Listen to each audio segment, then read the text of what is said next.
esse encontro marcado para estar falando sobre a hanseníase, e o tema de hoje vai ser a avaliação neurológica simplificada e avaliação do grau de incapacidade física da hanseníase. Então, essa ação, né, de educação, ela está sendo promovida pela Diretoria de Vigilância Epidemiológica do Estado, e pelo programa aqui de hanseníase, né, que está dentro da gerência de ST/AIDS e doenças infecciosas crônicas. E é uma parceria com a Escola de Saúde Pública de Santa Catarina. Então, a gente trouxe esse tema que é relevante, né, porque a gente sabe que está num país em que a hanseníase ainda é um problema de saúde pública, a gente tem uma alta carga da hanseníase, né, o Brasil é o segundo país em número de casos, e Santa Catarina, né, dentro desse contexto, ele é um estado que tem baixa endemicidade para a doença, né, considerado de baixa carga pelo Ministério da Saúde, mas a doença ainda é um problema de saúde para a gente, porque na entrada dos nossos casos novos, né, todos os pacientes que são avaliados para o grau de incapacidade física, que é um exame obrigatório, né? Então, a gente observa aí nos nossos indicadores que a gente tem uma proporção alta, chegando quase a 50% de indivíduos que apresentam algum comprometimento físico em decorrência desse diagnóstico tardio da hanseníase. Então, é com esse objetivo, né, que a gente propôs no nosso plano anual de saúde, estar realizando essa capacitação. Nós já viemos há alguns anos falando sobre avaliação neurológica simplificada, né? Desde o início da pandemia, a gente tem feito as web aulas e trazendo esse tema porque a gente precisa melhorar como os nossos pacientes estão entrando, né? Eles estão entrando já com quase 50%, já com comprometimento físico, então a gente precisa melhorar essa situação e isso vai passar por essa aula, né? É importante que todos os profissionais de saúde que trabalham na atenção primária e na vigilância epidemiológica, eles tenham conhecimento e estejam capacitados para estar realizando esse exame que é fundamental, né, para o diagnóstico precoce da doença. Então, para essa web aula, nós convidamos a enfermeira Aline Simões, que trabalha no serviço especializado de Joinville, no programa de hanseníase, e é nossa parceira de longa data, né, Aline? Então, mais uma vez, ela vai estar aqui conosco essa tarde, compartilhando seus conhecimentos acerca aí da avaliação neurológica e todo o conhecimento que ela tem sobre a doença nesses anos que está trabalhando na hanseníase. Então, Aline, eu passo para ti, e se tu quiseres te apresentar melhor, tá bom?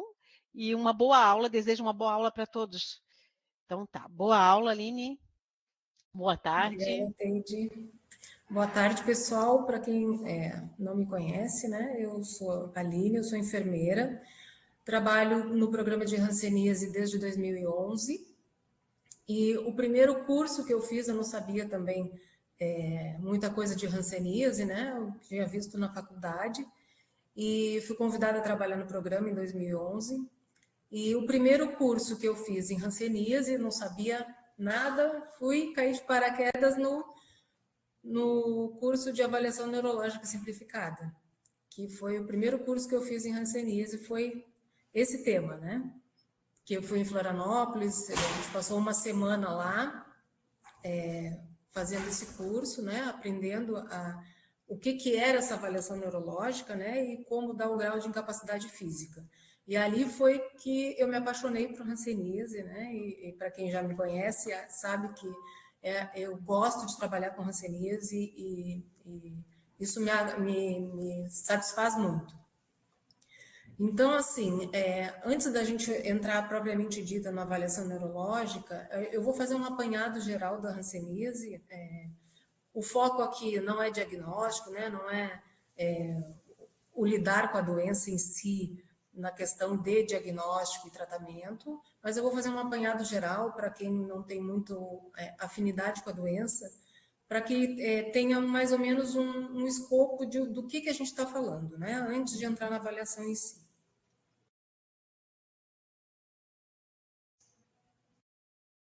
Então, assim, a gente, para a avaliação neurológica simplificada, ela auxilia em muitas coisas, né? E eu vou falar ao decorrer da apresentação. Uma das principais coisas que ela auxilia é no diagnóstico. Então, por isso que eu trouxe para a gente conversar um pouquinho sobre isso, né? Que ela é muito importante para fazer diagnóstico, tanto para auxiliar no diagnóstico, né? Já que a hanseníase não tem exame, aquele exame de diagnóstico da doença, né? Existem exames complementares e que a gente junta toda a avaliação que a gente fez para fechar o diagnóstico. Então, na suspeição de hanseníase, o que a gente deve fazer, né? É importante a gente investigar qual é a história de doença da pessoa, né? Que está com a suspeita de hanseníase. Se ela teve algum contato, né, com pessoa afetada pela doença, se ela tem alguma queixa neurológica, né? Mesmo que seja assim, de vez em quando me dá um formigamento, ou eu tenho umas fisgadas. Isso é importante na história da hanseníase. Considerar a região de residência é muito importante. Por quê?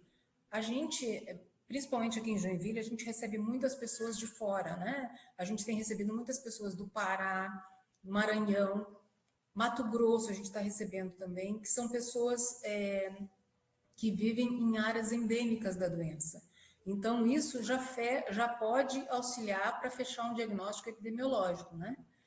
Então, a história anterior, se ela conviveu com alguma pessoa que tem hanseníase, né? Se ela já teve contato com alguém que tem hanseníase, se ela conviveu, ou se trabalhou com alguém, ou se um vizinho tinha e eles se frequentavam a casa, né? Isso é muito importante, a gente ter esse conhecimento.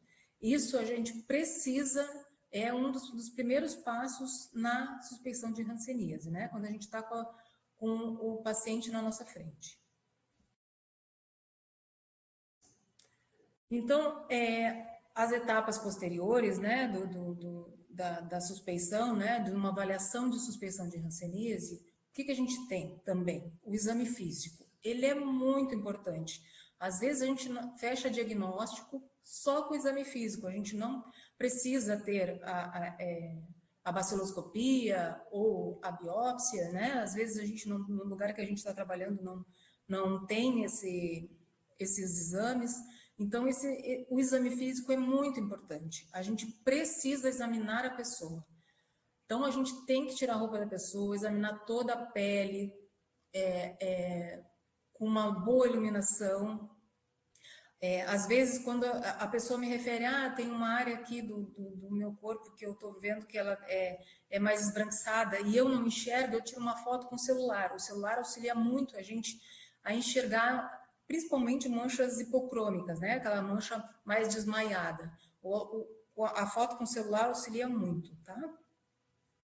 A gente tem que realizar os testes de sensibilidade, né, nas lesões e em áreas que a pessoa refere que não sente, né, que tem a sensibilidade tá diferente do outro membro.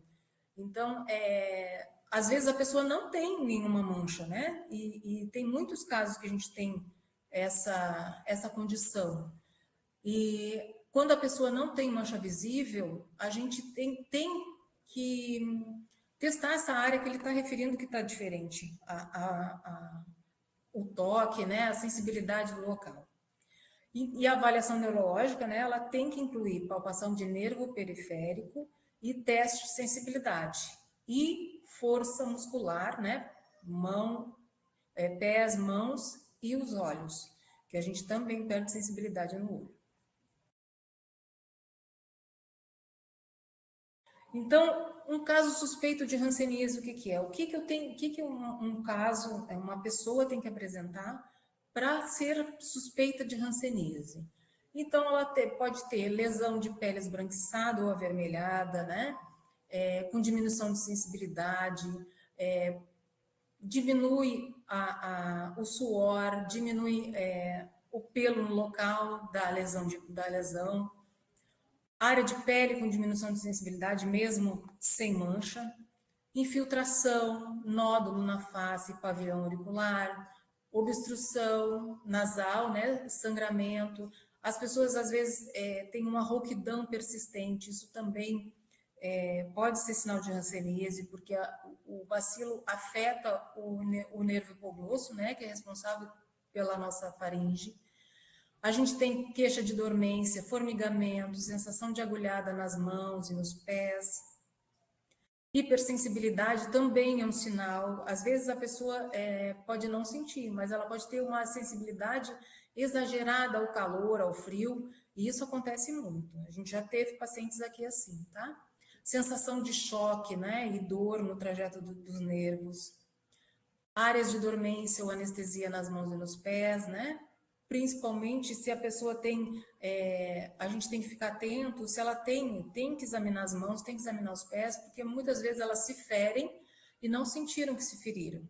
Tem muitos pacientes que falam assim, que chegam com lesões e que, não, mas eu não me queimei, isso aqui não é queimadura, eu não me queimei, não encostei em nada. E a gente vai ver, ele se queimou, sim, só que ele não sentiu. Como ele não sente, ele achou que não se queimou, que a bolha surgiu do nada por causa da doença, tá? Isso acontece bastante.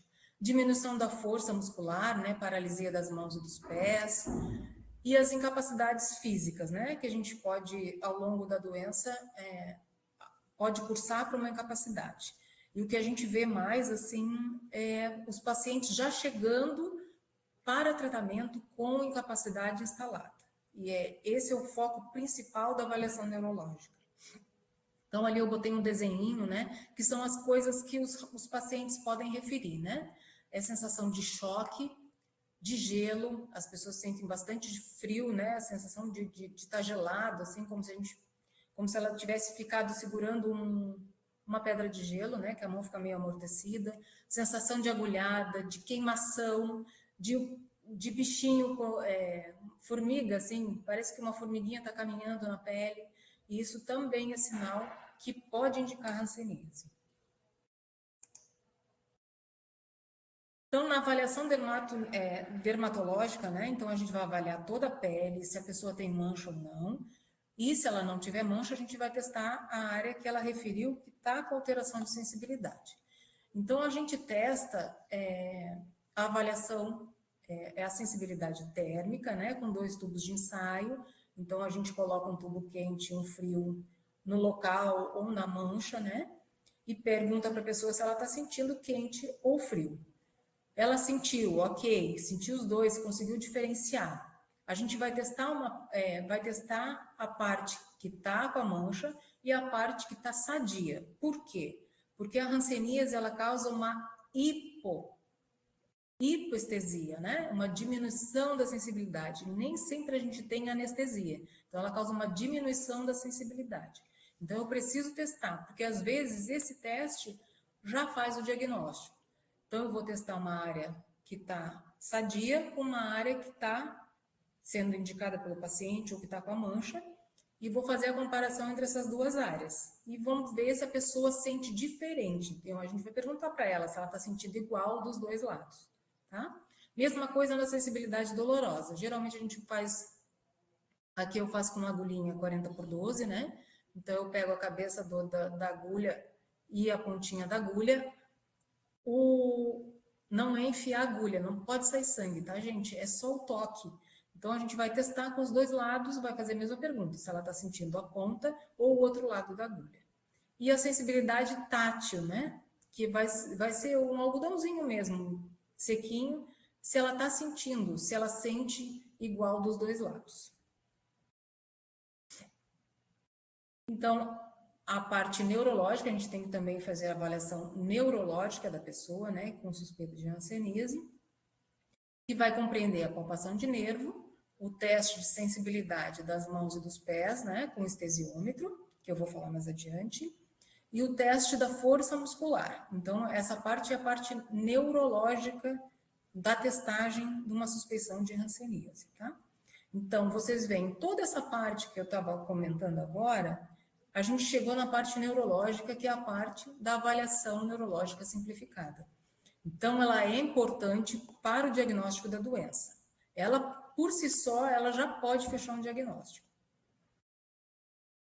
Então, aqui é um esqueminha, assim, eu não vou ficar muito me atendo aos detalhes, tá? esse esqueminha de suspeição de caso, e o que fazer quando dá positivo ou negativo da baciloscopia, como é que é mais ou menos o tratamento, todo esse esqueminha está no PCDT. Tá? Então, assim, ali tem um esquema básico de como a gente vai fazer os achados clínicos, né, do tudo que a gente achou, da avaliação da pessoa, e como é que a gente vai definir, né, que caminho que ela vai seguir com os achados que a gente teve, tá? Uma coisa que eu queria salientar é que o Ministério da Saúde, né, preconizava até 5 lesões e a baciloscopia negativa era pulso bacilar, mais de 5 lesões, baciloscopia positiva, multibacilar. Então, assim, nem sempre uma pessoa que tenha uma lesão de pele e baciloscopia negativa, ela vai ser paucibacilar, tá? Isso vai depender muito do que a gente achar na avaliação dela. Porque às vezes a pessoa tem tantas alterações que ela não é uma paucibacilar, embora ela tenha menos de 5 lesões e uma baciloscopia negativa, tá? Isso vai depender muito da avaliação que a gente fizer.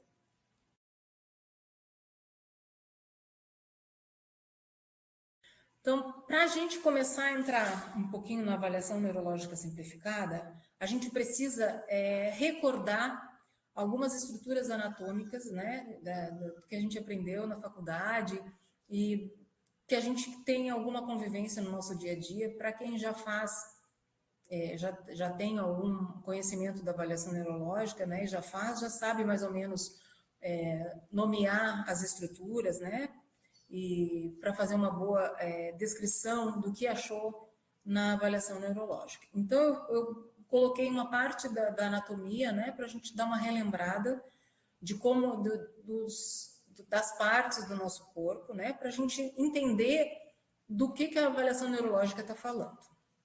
Então, aqui a gente tem uma figura do olho, né, com as partes do olho, para a gente relembrar que nem sempre a gente tenha o nome na cabeça, né? Mas é importante a gente, no dia a dia, né? No treinamento da avaliação neurológica, a gente procurar lembrar esses nomes, tá? Então, aqui é a estrutura do olho, né? Então, cada númerozinho corresponde a uma estrutura. Então, o número 1 é a pálpebra superior, 2 é a pupila, 3 a córnea, que é importante na avaliação neurológica, 4 a íris, 5 os cílios, o 6 a esclera, o 7 a córnea, né, a vista lateral da córnea, o 8 o cristalino, o 9 a íris, o 10 a conjuntiva e o 11 a pálpebra superior.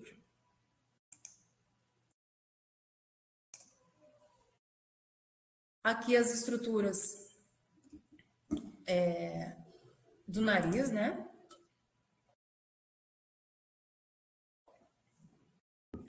Então, o nariz também é afetado pela bactéria da hanseníase. Ela tem preferência, né, pelas as extremidades do corpo, as áreas frias do corpo. Então, aqui a gente tem as estruturas do nariz que podem ser afetadas, tá? Então, a gente tem esse primeiro mais próximo aos olhos, né? É osso, e os dois finais são cartilagem, né? Então, a gente tem a cartilagem do meio aqui e a ponta do nariz, que também é cartilagem. E aqui a estrutura do septo nasal, né? Então, a hanseníase pode causar a perfuração do septo nasal, então a destruição dessa cartilagem. Aqui a estrutura das mãos e do pé. Então, a gente tem, aqui é importante também a gente saber as áreas, né, da mão e do pé, para fazer a anotação da avaliação neurológica. Então, a gente tem número 1, é a eminência tenar, número 2, a hipotenar, número 3 é o primeiro espaço interósseo, e aí os ossos, né? Então, a gente tem o 4, que é o metatarso, o 5, a falange proximal, 6, falange média, e o 7, a falange distal. No pé, a gente tem o metatarso, a falange proximal e a falange distal. Por que isso é importante eu saber esses nomes? Porque pode ser onde as pessoas se ferem. Então, eu tenho que saber descrever a estrutura que foi ferida, né? Às vezes, o paciente bateu e atingiu o primeiro espaço, o metatarso, né? Ou atingiu a falange distal, atingiu tudo, tem perfurante abaixo da falange proximal. Então, essas estruturas são importantes saber o nome. Aqui, então, são os principais nervos, né, que são afetados pela bactéria da hanseníase. Então, a gente tem o nervo facial, o nervo auricular, o radial, o nervo cutâneo, o trigêmeo. O trigêmeo, então, é aquele responsável pela sensibilidade, né, do olho. Então, ele pode causar, se ele está afetado, ele pode causar alteração da sensibilidade da córnea, do olho, né? O 6 é o nervo mediano, o 7, nervo ulnar, que é um dos principais afetados pela bactéria da hanseníase. O 8 é o nervo fibular, o 9, o nervo sural, que geralmente é nesse nervo que são feitas as biópsias para diagnóstico da hanseníase neural pura. E o 10, que é o nervo tibial. Então, a bactéria da hanseníase, ela afeta principalmente o sistema nervoso periférico, né? Então, ele é composto de várias ramificações de nervos, né? Que se irradiam pelo corpo todo a partir da medula. E ele é formado por vários pares de nervos, né? De nervos cranianos e de terminações nervosas. Já a gente tem várias outras estruturas que auxiliam no impulso nervoso, tá? Então, a gente tem essa terminação nervosa periférica em todo o corpo. Para quê? Para que a gente se proteja dos acidentes, de traumas, principalmente, assim, para que a gente não se machuque, né? Então, aqui tem uma estrutura do nervo, né? Então, o nervo é composto por várias fibras e a gente tem fibras de diferentes, elas têm diferentes especificidades. Algumas são motoras, algumas são sensitivas, outras afetam o sistema autônomo. Então, elas têm várias propriedades, né? Um nervo tem vários tipos de fibras e que são lesionados pela bactéria da hanseníase. A bactéria, ela gosta principalmente das células da pele, né? Ela utiliza os macrófagos e tem predisposição pela célula de Schwann, que é a célula que está presente na bainha de mielina. Então, a bactéria, ela gosta daquela célula ali para se multiplicar. Então, ela utiliza essa célula, ela consegue fazer uma transformação na célula e transformar ela em célula como se fosse célula-tronco. E aí, essa célula vai fazer o que ela quiser, tá? Então, ela destrói essa bainha de mielina nessa multiplicação, nessa invasão da célula de Schwann. Então, aqui só para a gente lembrar, né, a propagação do impulso nervoso pelo sistema periférico, né? Então, aqui é o impulso nervoso de um sistema normal, né, onde o impulso passa. Então, a gente, por exemplo, se corta, então a sensação, ou se queima, a sensação de que eu queimei, ela vai automática, né? Ela percorre todo o nervo e vai para o cérebro. Então, esse impulso nervoso chegou da minha mão, por exemplo, até o meu cérebro automaticamente. Um sistema nervoso já com a bainha de mielina comprometida, esse impulso nervoso ele pode demorar 5 segundos, 10 segundos, então eu vou encostar a mão no fogão, vou me queimar e eu vou esperar 5 segundos até eu ter a resposta do sistema nervoso periférico para o meu cérebro. E é isso que causa os traumas na hanseníase. Então, ele pode ter uma interrupção, né, desse impulso nervoso para o cérebro, ou ele pode ter uma lentificação, né? O impulso passa, mas ele passa mais devagar.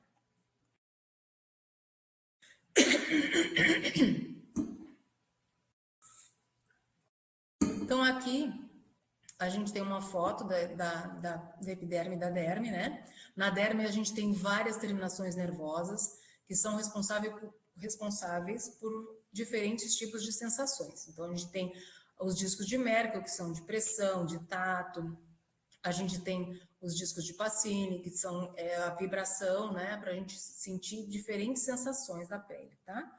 E todas essas terminaçõezinhas nervosas, elas têm células que nos auxiliam nessa sensação, né, de todas essas características, de tato, de pressão, de vibração, de calor, de frio, e elas fazem parte do sistema nervoso periférico, tá? Então, como eu falei, existem várias fibras, né, diferentes, que têm características diferentes e têm... as fibras sensoriais, elas são responsáveis por a gente sentir, né, a sensibilidade. Então, se o bacilo compromete essa fibra, a gente tem as dormências, a gente tem as fibras autônomas, né, as autonômicas, que são responsáveis pela sudorese, por manter a pele hidratada, pela lubrificação da pele e manter o pelo, né? Então, a gente geralmente tem a pele seca, quando a fibra está lesionada, a gente tem a pele seca, o pelo cai, o suor já não é aquele suor que tinha antes, ou a pessoa não tem mais, não sua naquela região. E as fibras motoras têm a diminuição ou perda da força muscular, e aí causando a fraqueza muscular, né? E pode também ter atrofia muscular por causa da diminuição da força. Os outros nervos, né? A gente vai ver agora cada nervo e o que eles têm de função e o que eles podem causar. Então, a gente tem o trigêmeo, né? Que a gente tem principalmente o ramo mandibular, e para o que mais é afetado, né? Na hanseníase é o ramo oftálmico do trigêmeo. Então, ele vai ser responsável pela sensibilidade, principalmente da córnea. Então, a função dele é a sensibilidade da córnea, né? Ele tem outros ramos, mas geralmente o que é mais afetado é o oftálmico. Mas ele pode afetar o nariz, a boca, a sensação de dor, o tato, temperatura dos olhos, os dentes e a face. O ramo oftálmico também é responsável pela lubrificação do olho, tá? Então, o olho fica com a lubrificação prejudicada. Por isso que a gente, quando admite um paciente, a gente sempre tem que ofertar o colírio, né, que o Estado fornece. Ele não é um colírio medicamentoso, né, ele é para lubrificação mesmo, ele é semelhante à lágrima, então é só para lubrificação. Então, a incapacidade e deformidade que ele causa, ressecamento e parestesia da córnea.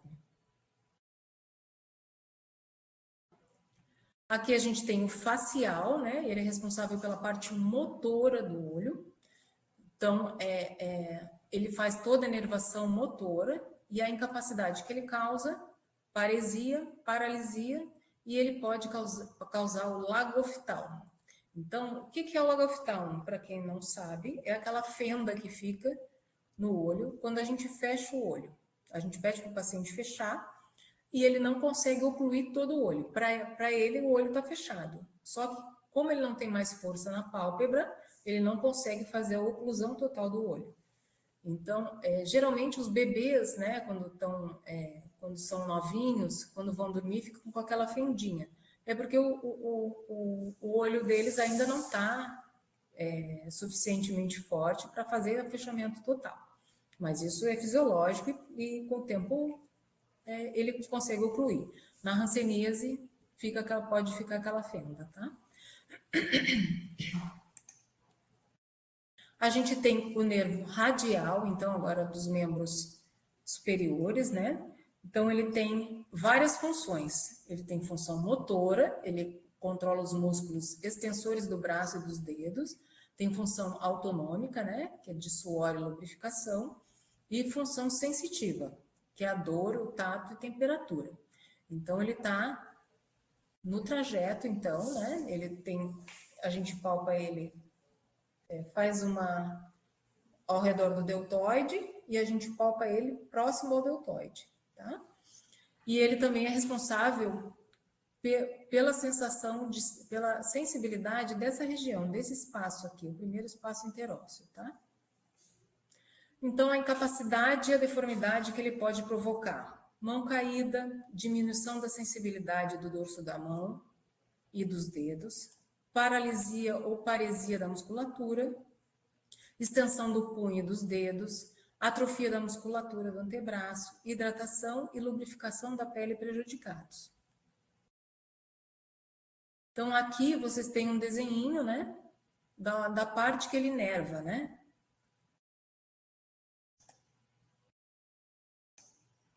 A gente tem o nervo ulnar, que também é um nervo, que é o, assim, da nossa experiência aqui em Joinville, é um dos mais afetados, que pode provocar incapacidade, provoca mesmo.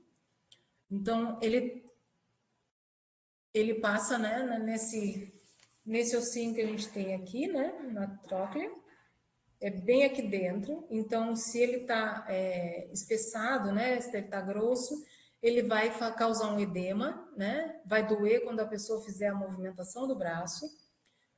E muitas vezes ele sai desse espaço, desse espacinho aqui entre esses dois ossinhos, ele sai desse espaço.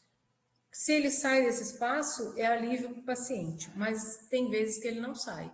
E aí a pessoa precisa fazer uma cirurgia para fazer a descompressão, tá? Então, ele tem uma função, a função motora, autonômica e sensitiva, então ele tem os 3 tipos de fibras, né? Da região medial do braço, quarto e quinto dedos, e da região hipotenar. Então, a incapacidade, a deformidade que ele causa, né, quando ele está afetado, ele pode causar ressecamento, parestesia, paresia, agarra, diminuição ou perda de movimentação de pinça. Então, a garra vai ser da região que ele inerva, né? Vai ser de quinto e quarto dedo, né? Dessa região aqui. Então, a pessoa perde força nesses 2 dedos e pode ter atrofia da região hipotenar.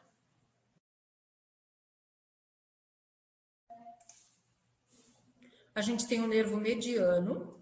Esse é o mais difícil da gente palpar, né? Geralmente a gente faz uma percussão no punho do paciente e muitas vezes ele refere choque, né? Refere formigamento. Então, a função também desse nervo, ele tem função motora, autonômica e sensitiva do antebraço, primeiro, segundo e terceiro dedo e região tenar. E a incapacidade e deformidade que ele causa, ressecamento, parestesia, paresia e garra. Ele também pode causar garra. Daí ele vai causar garra na região que ele inerva, né? Que são os 3 dedos, primeiro, segundo e terceiro dedo, né? Essa região em azul que está no slide.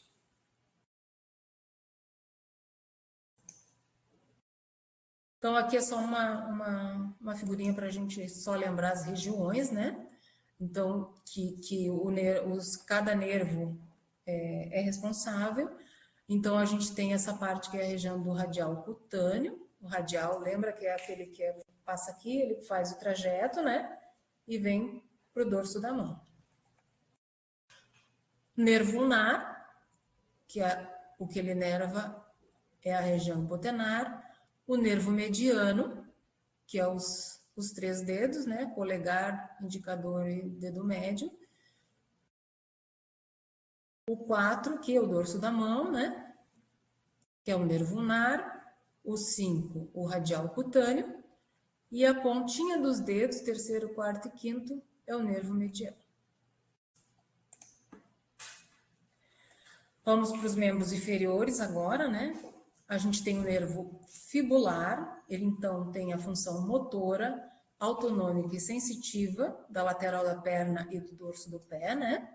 Então, toda essa região aqui é a inervação desse nervo.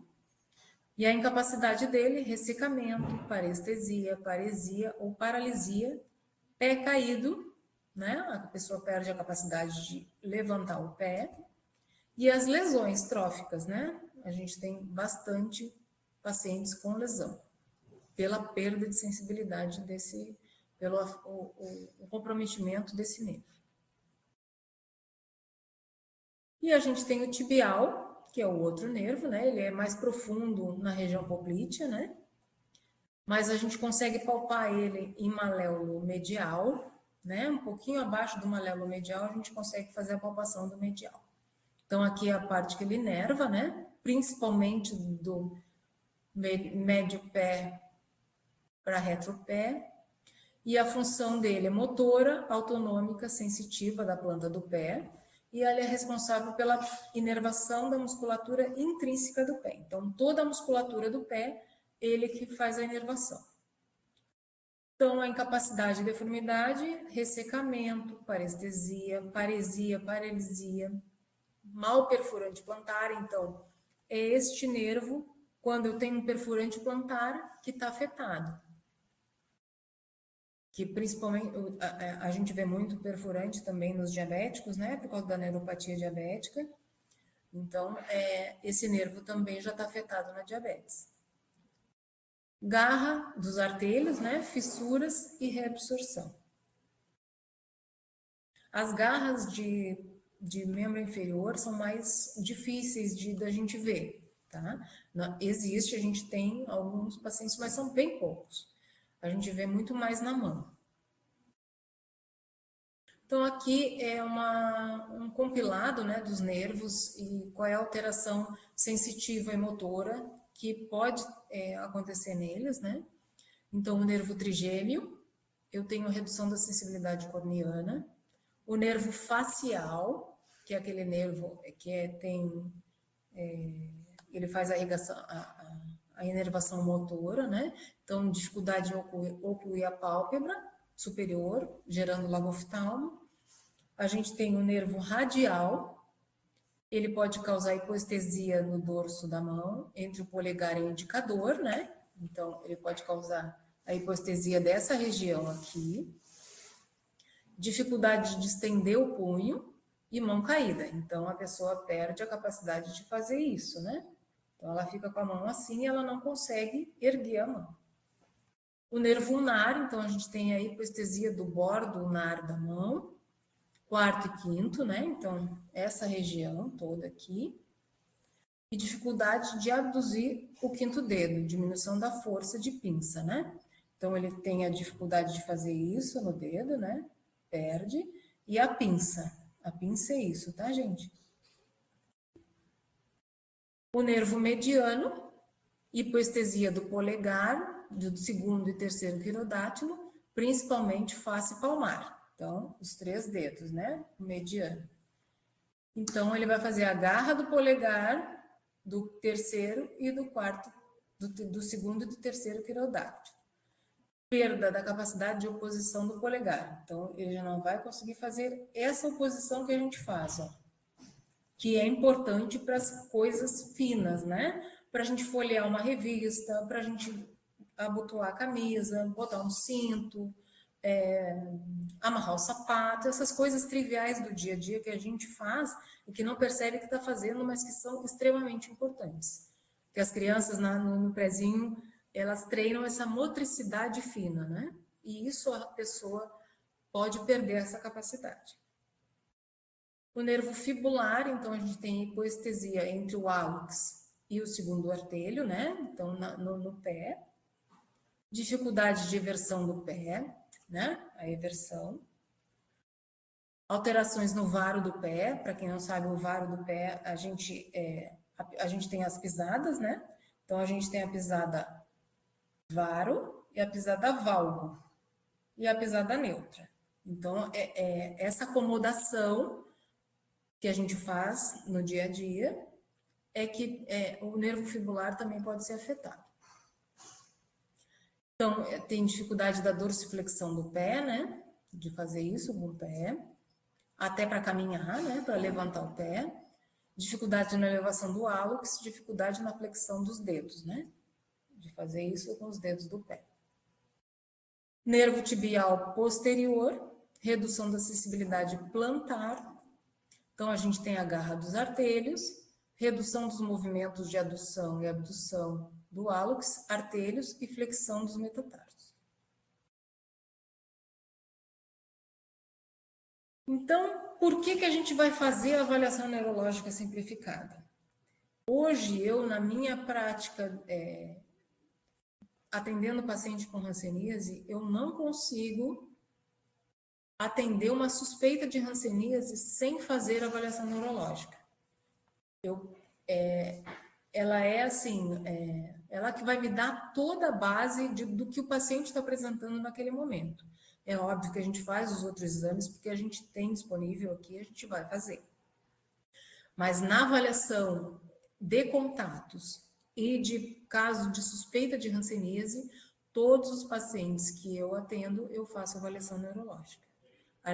Inclusive, para vocês verem a importância de fazer essa avaliação no diagnóstico e no exame de contatos, a gente teve um caso de um contato de um paciente que o paciente era virchoviano e ele tinha o filho dele, o teste rápido reagente, só pelo teste rápido reagente a gente não inicia tratamento, né? Mas o teste rápido estava reagente dele, ele já tinha espessamento de nervo tibial e alteração de sensibilidade do pé que esse nervo estava espessado. E ele tinha, como ele tinha esses fatores, né, a gente iniciou o tratamento, mesmo com a baciloscopia negativa. Então, a avaliação neurológica, além de nos auxiliar para o diagnóstico do paciente, né, de um caso de hanseníase, ela serve para identificar neurites precocemente, a neurite silenciosa. Eu vou mostrar para vocês como é que a gente vê isso na prática, com a avaliação neurológica, como que a gente detecta, como que a gente descobre que o paciente está com uma neurite silenciosa. A neurite silenciosa é aquela neurite, né, em que o nervo está inflamado, mas que a pessoa não sente dor. Então, na avaliação neurológica, eu consigo descobrir se a pessoa tem ou não. Ela serve também para monitorar o resultado, né, do tratamento das neurites, daquelas que doem também, e contribuir para a decisão, né, de conduta, se o médico vai aumentar ou diminuir a medicação, né, se a conduta que ele tomou está correta, se tem que mudar alguma coisa, e para identificar as incapacidades, né, e vai subsidiar as condutas, né, e os resultados. Então, aqui eu cortei a avaliação, né, para a gente ver cada passo a passo da avaliação neurológica, tá?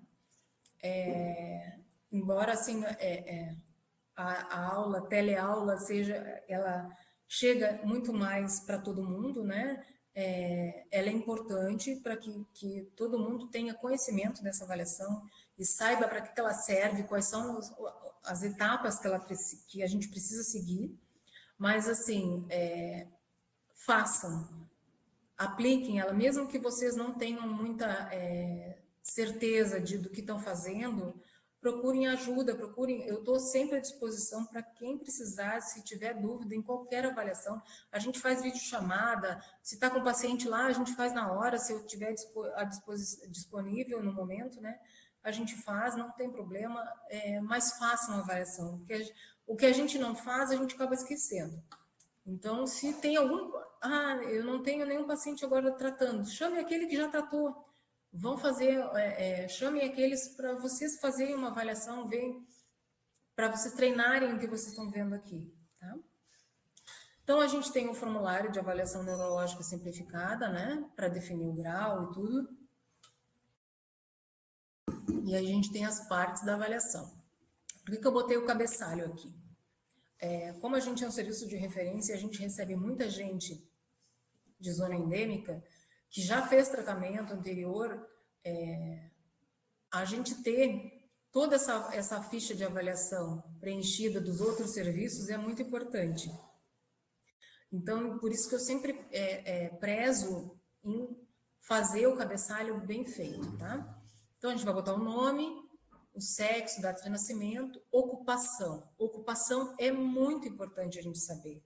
Porque se eu tenho uma pessoa que é serralheiro, que vai iniciar tratamento, que já tem um comprometimento grande das questões neurológicas, né? Ele vai estar muito mais propenso a se machucar no trabalho. Então, se a gente souber a ocupação dele, a gente tem como interferir, tem como orientá-lo para que ele não sofra nenhum acidente no serviço, tá? Por exemplo, cozinheira é muito importante a gente saber, né? Por toda a questão de faca, de fogo que ela mexe. A classificação operacional, né? Se ela é pulso ou multibacilar, a data do início da PQT e a data de alta. Então, a avaliação neurológica, a gente vai começar, então, pela face, né?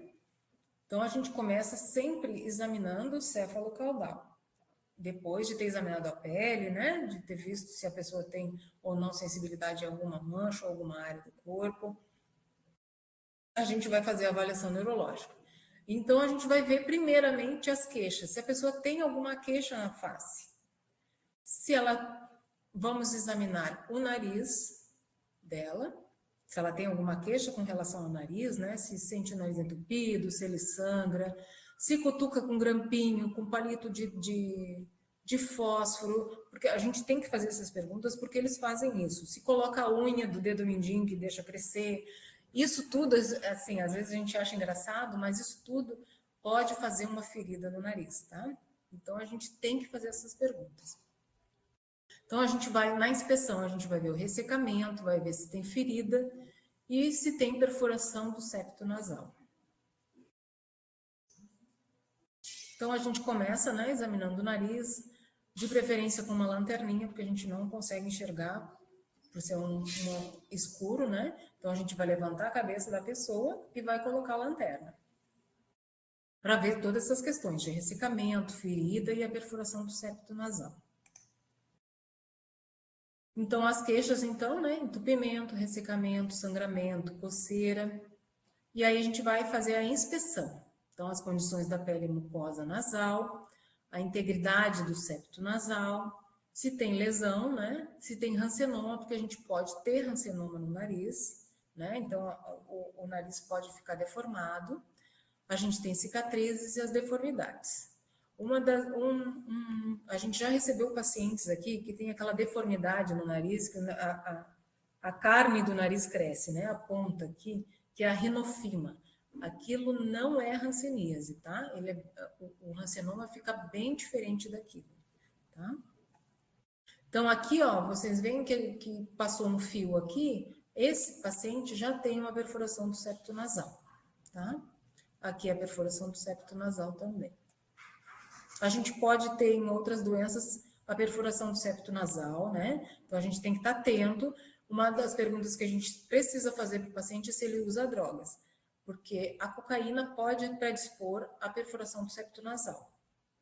E a leishmaniose também, tá? A gente pode ter perfuração pela leishmania. Então, aqui, o que a gente vai recomendar de cuidados para o paciente, né?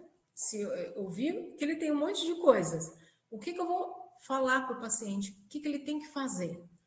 Então, se ele tiver ressecamento da mucosa, hidratação e lubrificação, ele não vai botar óleo, não vai botar nada. É com água, tá, gente? Ele vai botar água no meio da mão e fazer a limpeza do nariz. É só isso. Ele não vai botar grampinha, não vai botar cotonete, não vai botar óleo, nada.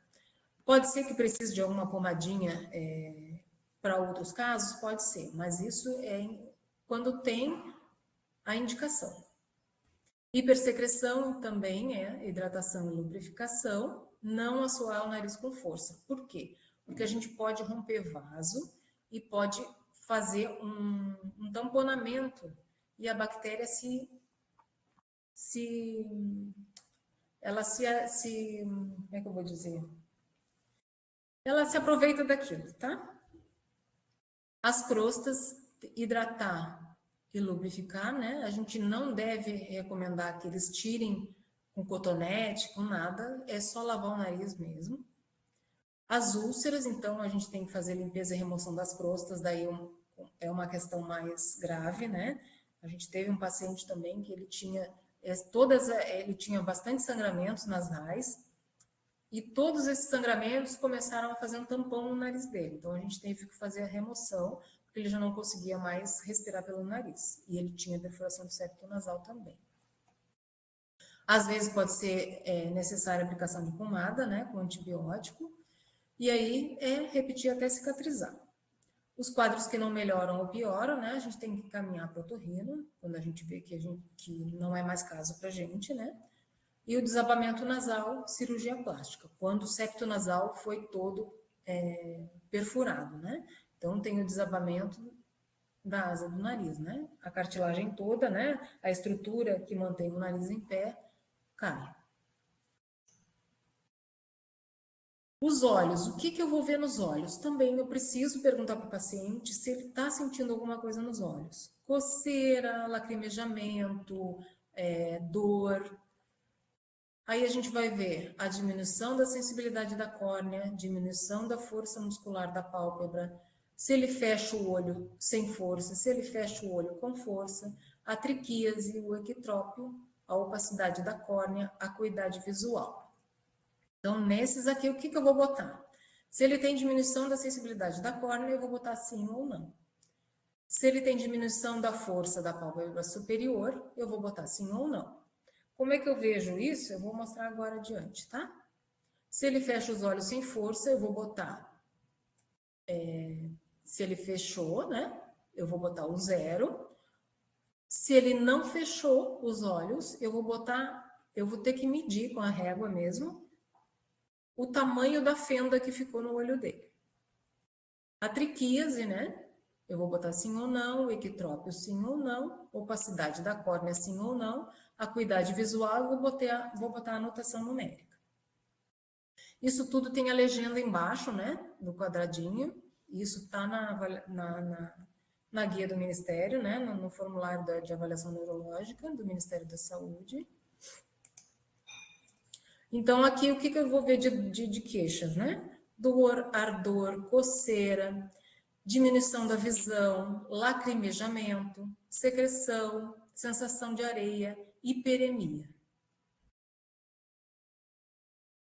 Então, a inspeção dos olhos. Então, primeiro, eu vou pedir para o paciente fechar o olho, como se fosse dormir, como se fosse repousar o olho, descansar o olho, tá? Então, esse é fechar o olho sem força. Se ele conseguiu fechar e ocluiu tudo, tá ótimo. Então, eu vou botar o zerinho lá na avaliação neurológica, tá? Se ele conseguiu ocluir com força, eu vou botar o zerinho porque ele conseguiu ocluir. Se ficar alguma fenda, eu tenho que medir a fenda. Como é que eu vou fazer a diferenciação? Deixa eu só voltar aqui para vocês verem. Diminuição da força muscular da pálpebra. Qual é a diferença desses dois? Fecha o olho com força e fecha o olho sem força. A diminuição da força da pálpebra, né? Ele fechou os olhos. Tudo certo, fechou. Se eu tenho diminuição da força muscular da pálpebra, não é só ele conseguir ocluir, porque às vezes ele oclui, mas ele não tem força suficiente, tá? Então, eu vou fazer uma expressão. Eu vou pedir para ele fechar o olho, como se ele fosse dormir, e vou pegar com o meu mindinho, para ele fechar com força, né? E vou pegar com o meu mindinho e vou tentar abrir o olho dele. Ele não pode deixar, tá? Se ele deixou eu abrir o olho, ele tem diminuição da força muscular da pálpebra superior, tá? Então, vou pegar com o meu mindinho e vou tentar abrir o olho dele. E ele vai forçar para não deixar. Então, aqui a gente tem um exemplo, né, de lagoftalmo, que é a fenda que fica no olho, né? E de triquíase, que é a eversão do cílio. Então, o nosso cílio é para fora, né? Então, com o nervo trigêmeo afetado, ele vai fazer uma eversão, pode virar para dentro. Isso pode causar lesão na córnea se a pessoa tiver já alteração de sensibilidade da córnea. Então, eu tenho que fazer retirada desse cílio que está incomodando. Com pinça mesmo, tá? O lagoftalmo, geralmente a gente dá o lubrificante, né, para o paciente, e se ele tem lagoftalmo importante, a gente pede para que ele sempre utilize para dormir aquele tapa-olho mesmo, tá? Pode ser até fazer um tapa-olho com uma lente de óculos de sol e colocar uma faixinha para que ele consiga dormir. Por quê? Porque se ele tá com aquela, se ele dormindo, ele tá com a fenda, pode cair poeira, pode cair inseto, né? O olho vai ficar mais ressecado. Então, a gente tem que proteger essa córnea, né? Então, aqui um olho normal e um equitrópio, né? Com equitrópio. Geralmente, esse equitrópio acontece muito em pacientes idosos, né? Que eles perdem o turgor da face, né? O colágeno já deixa de ser produzido, então a gente tem uma queda da face em si, né? Pela falta de turgor na pele. Mas na hanseníase ele pode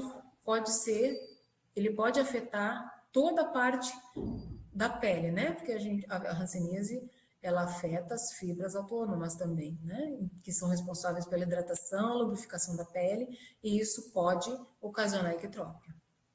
Que essa eversão, né? Essa exposição da mucosa do olho. Quando é muito grave, a gente tem que encaminhar para a cirurgia, tá?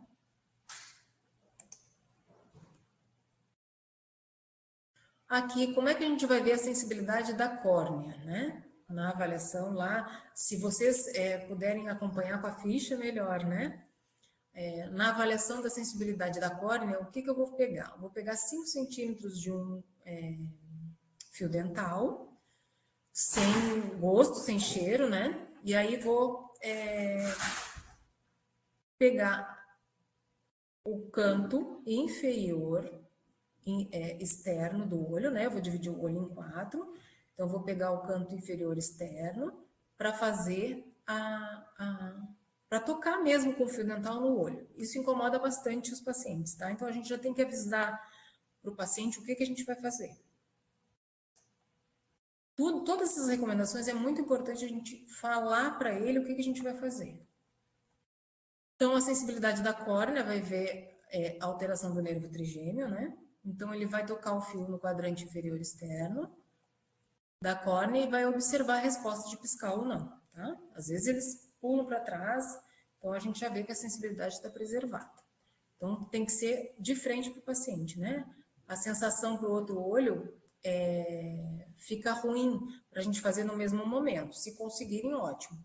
Mas às vezes a gente faz num, descarta o fio, faz outra avaliação e aí volta no outro olho, tá? Porque aí ele já fica ressabiado e já começa a piscar e a gente não consegue fazer o teste. Então, a gente também tem a opacidade da córnea, que é um olho normal, né? Aqui já está com a córnea com opacidade, né? A gente vai posicionar a lanterna lateral para ver essa opacidade, porque ela é melhor visualizada assim. Então, a gente tem aqui o arco senil e a catarata, que também, a hanseníase, se a pessoa já tem predisposição a ter catarata, ela acelera a catarata, tá? Por exemplo, uma pessoa jovem que teria uma catarata com 60 anos, ela pode ter antes, por causa do agravamento do olho, do nervo trigêmeo, tá? Então, a acuidade visual a gente também tem que ver, faz parte da avaliação neurológica, né? Hoje antes a gente usava a escala de Snellen, né? Que é aquela escala de 6 metros. Hoje a gente já tem uma escala que é a Logmar, que a gente pode ter uma distância menor, né? De 3 metros para fazer a avaliação. Então, como é que eu vou fazer essa avaliação? Então, eu vou botar a tabela distante 3 metros do paciente. E a terceira linha tem que estar na visão do paciente, tá? A terceira linha, essa linha aqui, ó, tem que estar na altura dos olhos do paciente. Então, a gente vai manter a distância para estar nessa altura, tá? E como é que a gente vai fazer? A gente vai pedir para o paciente ocluir um olho, né? Se ele usar óculos, a gente vai fazer com óculos, tá? A nossa intenção aqui com essa tabela é principalmente a visão de longe, né? A visão para longe. A miopia a gente não é de grande agravo para a hanseníase, tá? Mas é a de longe, sim. Então, a gente vai pedir, se ele tem óculos, a gente vai pedir para ele colocar um óculos. Se ele não tem, ele vai ficar sem. Então, ele vai ocluir, pode ser com a mão mesmo, desde que ele não aperte o olho, né? Para que a gente possa fazer do outro lado. Então, ele vai ocluir um olho e a gente vai apontar com um lápis ou uma caneta preta embaixo do logotipo e ele vai apontar a direção das pernas, né? Eu sempre falo isso para eles. Você vai me dizer a direção que está as pernas da letra, tá? Então eles vão falando. A gente tem que, no mínimo, quando tem mais de 3, a gente tem que fazer 3 logotipos, tá? Então eu tenho que pedir para que ele identifique 3 logotipos dessa terceira linha, 3 logotipos da quarta, para passar para a próxima, tá? 3 logotipos da quinta, e aí sucessivamente até o final, se ele conseguir ver até o final. Por exemplo, ele parou na...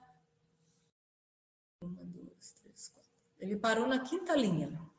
Se ele conseguiu ler a quinta linha, eu vou anotar o valor decimal que está na quinta linha. Se ele não conseguiu ler a quinta linha, o valor que eu vou colocar é da casa anterior que ele conseguiu ler. Então, eu sempre vou anotar o que ele conseguiu ler. Isso, eu vou fazer no outro olho também, tá?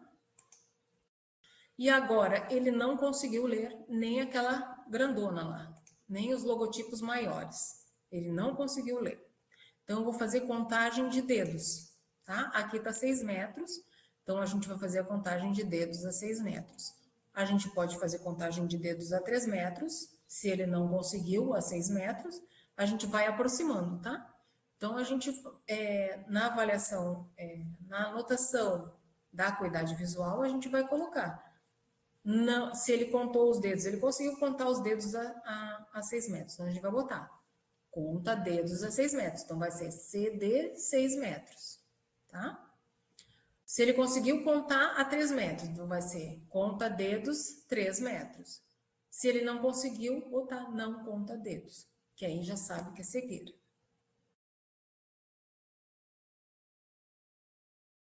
Então, aqui é o resumo dos cuidados oculares que a gente tem que ter, que eu já fui passando alguns para vocês saberem, né? Então, lubrificação artificial, com colírio e pomada, né? Proteção diurna e noturna. Geralmente, esses pacientes têm o olho mais ressecado, quando tem lagoftalmo. É importante que eles usem óculos de sol para sair no sol, tá? Madarose, principalmente para as mulheres, né? Que é a perda da sobrancelha.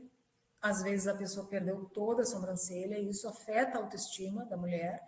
Então, a gente pode, se a gente tem acesso, né, tem algum programa, conhece alguém que faz voluntariamente, a gente pode encaminhar para maquiagem permanente.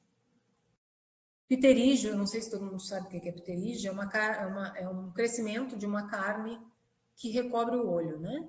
E isso tem que fazer uma raspagem. Às vezes, ela é tão grande que precisa de cirurgia, né, para fazer a raspagem do olho, porque a pessoa fica sem enxergar. Então, a gente vai fazer uma lubrificação artificial, se o pterígio não está tão grande, uma proteção, né, no olho, o colírio é critério médico e, às vezes, cirurgia. Ressecamento da córnea, então, lubrificação com colírio, pomada e piscar frequentemente. A gente precisa pedir para o paciente piscar. Principalmente aqueles que estão sempre na frente da tela, né? A gente tem profissionais que hoje trabalham muito em home office, com computador. Principalmente esses pacientes, a gente precisa dessa orientação. E sempre ofertar o lubrificante ocular. Então, a triquise, né? A gente vai tirar manualmente os cílios que estão voltados para o globo, né? Sempre que eles estiverem voltados para o globo. Lubrificação, às vezes pode ser preciso cirurgia. Úlcera da córnea. Isso é um encaminhamento urgente para a oftalmologia, tá? Se a pessoa tiver uma úlcera. Então, vai ser limpeza ocular, curativo, com lubrificante, pomada, né? Epitelizante antibiótica que o médico vai receitar, com certeza. Em caso de lagoftalmo e ectrópio, é indispensável o uso de lente no curativo oclusivo. Então, a gente não pode ocluir em caso de queimadura química, tá? E lavar com bastante água, pelo menos 30 minutos. Geralmente, quando tem, né, não sei se alguém já foi, né, em fábricas e lugares com produtos químicos, já tem um chuveiro, né, que é específico para lavagem ocular. Aqui são os membros superiores, então, né? O que a gente vai ver nos membros superiores? Queixas, a gente sempre vai ver as queixas, tá? Porque às vezes o paciente não informou para o médico e na avaliação ele pode informar para vocês que lembrou de alguma coisa que não lembrou de falar para o médico. E isso é importante, tá? Então, a gente vai palpar nervo, o radial, ulnar e o mediano. Então, a palpação de nervo faz parte da avaliação e a gente pode ver neurite aqui na palpação de nervo. A gente vai fazer a avaliação de força, então vai elevar o punho, extensão do punho, abrir o dedo, né, abdução do quinto dedo e elevar o polegar e abdução do polegar. Tudo isso a gente vai colocar, né, na palpação do nervo, a gente pode colocar se ele está normal, espessado, dor ou choque. Se ele está todos espessado com dor e choque, a gente vai colocar E/D/C. Na avaliação de força, então eu vou colocar, eu utilizo as numerações, tá, gente? Eu utilizo os números, eu não utilizo forte, diminuído e paralisado. Mas isso depende muito da pessoa que está avaliando, tá? A pessoa pode usar o que se sente mais confortável. Então, o forte é o número 5, ele faz toda a força, tem resistência total, tá?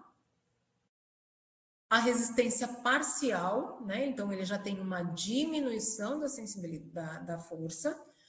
Então, a resistência parcial 1, 4, movimento completo 3, movimento parcial 2, contração 1, paralisado 0. Como é que eu vejo essa graduação? Se está forte, ele vai conseguir, ele não vai deixar eu fechar o dedo dele, tá? A resistência parcial, ele resiste ao meu dedo, mas eu consigo ainda forçar um pouquinho para ele fechar. Então, isso é resistência parcial. O movimento completo, ele abriu o dedo completamente, né? Por exemplo, no quinto dedo aqui, ele abriu completamente o dedo, mas ele não resiste, ele deixa eu fechar, tá? O movimento parcial, ele abre o quanto. E o contração, ele nem chega a abrir. Ele faz uma tentativa, mas não chega a abrir. Tá? A contração é isso. Paralisado, ele não mexe absolutamente nada do dedo.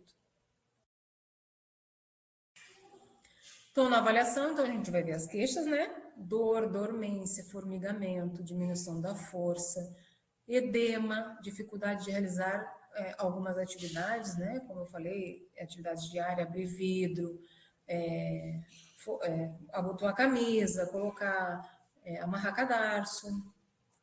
Então, a inspeção, a gente vai ver as condições da pele, ressecamento, as fissuras, atrofias, lesões, garras, reabsorção e a mobilidade articular, tá? Que isso vai comprometer as funções diárias dele.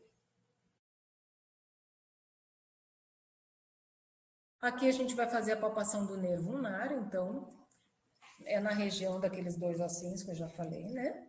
Ó, bem nessa região aqui, ó, tá vendo? Face interna do braço. Entre esses dois ossinhos, a gente vai fazer a palpação lunar. E aí a gente pode subir um pouquinho, se a gente não estiver encontrando ele aqui, a gente pode subir um pouquinho para ver, tá? Palpação de nervo é prática, tá, gente? Às vezes a gente, ai meu Deus, eu não tô achando.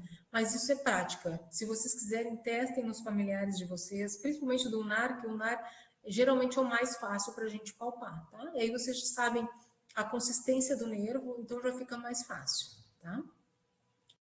O nervo mediano, então, a gente vai, ó, aqui tá o nervo ulnar, né? Então, entre os dois ossinhos, né? O cúbito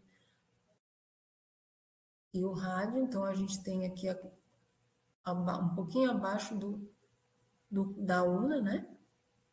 Então, a gente tem aqui o nervo mediano, ele vai passar aqui, né? Ele também é aquele nervo responsável pela síndrome do túnel do carpo. Muitas vezes a gente tem pacientes que já fizeram cirurgia de síndrome do túnel do carpo e, na verdade, eles tinham a hanseníase, tá? Então, ele passa aqui ele é o mais difícil de palpar, então, a gente só consegue palpar ele se ele está espessado. Geralmente, a gente faz uma percussão dele, se o paciente sente alguma dor ou choque, tá?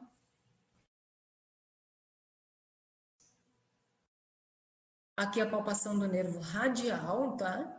Então, a gente vai achar o deltoide, né? A inserção do deltoide. E aí a gente vai fazer essa palpação assim, ó. Para cima, como tá a setinha ali, tá? Esse é um pouquinho mais difícil de palpar, mas a gente consegue.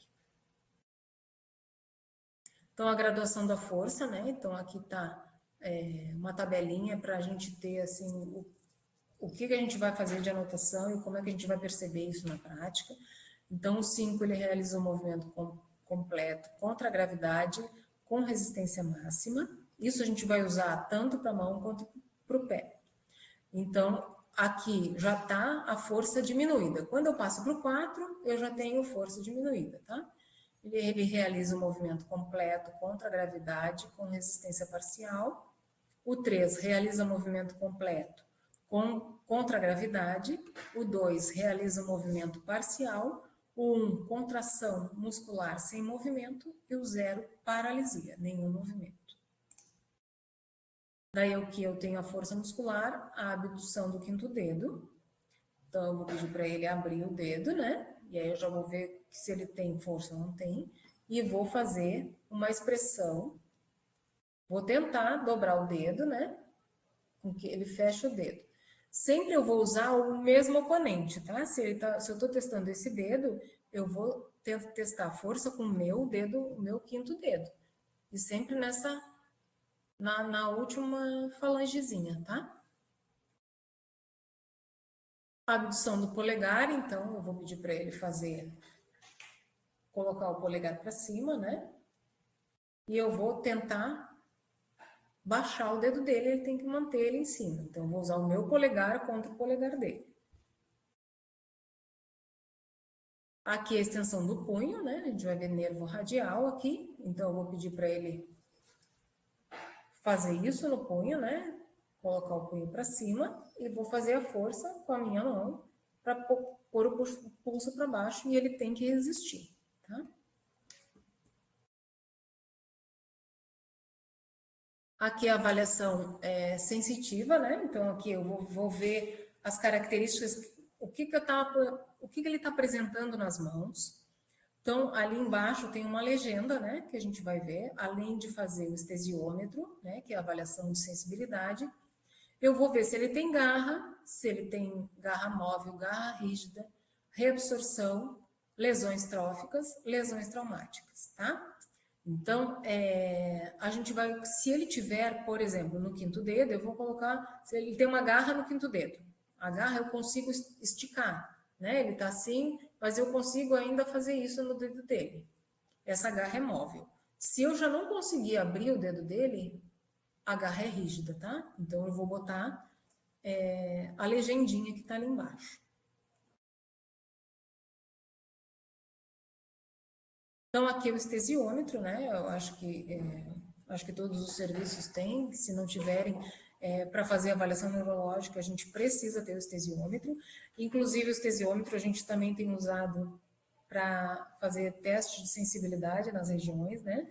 Porque vocês, não sei se vocês sabem, mas a hanseníase, ela causa alteração de sensibilidade em ilhas. Então, eu tenho uma ilha, por exemplo, se eu usar os meus monofilamentos, eu tenho uma ilha que vai ter uma região na mesma região que ele está referindo que está com problema, tá? Eu vou ter aqui, nessa região, eu vou ter, vou testar o estesiômetro, vai estar verde. Nessa parte aqui vai estar com o estesiômetro azul, ele vai sentir. Nessa região aqui, pode ser que ele sinta só o vermelho. Então, ela fica uma ilha, né? Várias ilhazinhas, diferentes sensibilidades. Então, aqui a interpretação, essa interpretação tem no kitzinho, tá? Tem na ficha de avaliação do Ministério, e tem no kitzinho da Sorri Bauru, do responsável pelo kit de estesiômetro, também tem, tá? E tem ali uma legendinha das alterações, né? Das sensibilidades que estão perdidas, né? Se a pessoa não sente o vermelho, ele já tem um comprometimento da sensibilidade profunda da mão ou do pé, tá? Então, aqui as áreas de teste, né? Como já tinha mostrado ali na avaliação neurológica, as áreas que a gente vai fazer o teste com estesiômetro, né? Então, a gente tem que dobrar todo o estesiômetro, né? A gente tem que fazer uma curvatura do estesiômetro na mão, todas as cores, né? Começando da verde para azul, para lilás, para o vermelho e para o preto. O preto é se ele não sentir nenhum dos outros anteriores, nem aquele mais grosso, tá? Aquele vermelho mais grosso. Então, eu vou testar primeiro com o monofilamento verde, que é o mais fininho. Eu também preciso avaliar a hidratação da pele, né? As calosidades que ele está apresentando na mão. Se ele tiver muita calosidade, é natural que ele não sinta o verde. Então, isso a gente precisa avaliar, tá? Porque às vezes ele não tem uma alteração. Oi, Auri, qual slide que tu queria? A da garra? Peraí, então vamos voltar lá.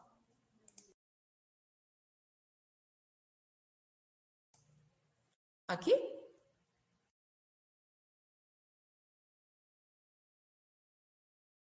Sobre a legenda da garra móvel e da garra rígida, é isso? Então, a garra móvel, né? Aquela garra que eu vou conseguir ainda abrir o dedo. O que tu precisava saber das lesões tróficas?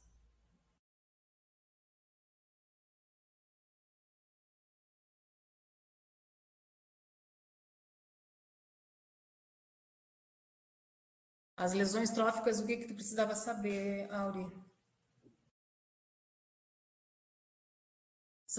Tu queres saber o que é? Se for o que é, já vou dizer então. Então, as lesões tróficas são aquelas lesões que acontecem por comprometimento da pele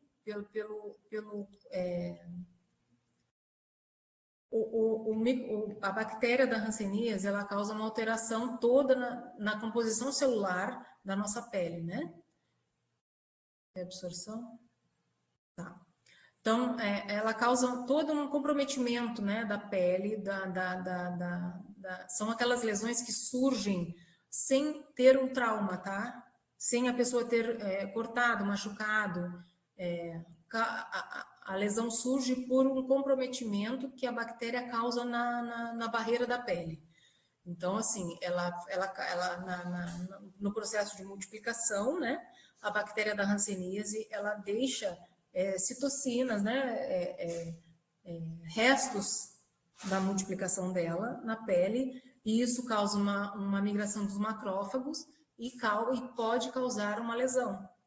Pode causar bolha, pode ser sem ter machucado. Isso são as lesões tróficas, tá?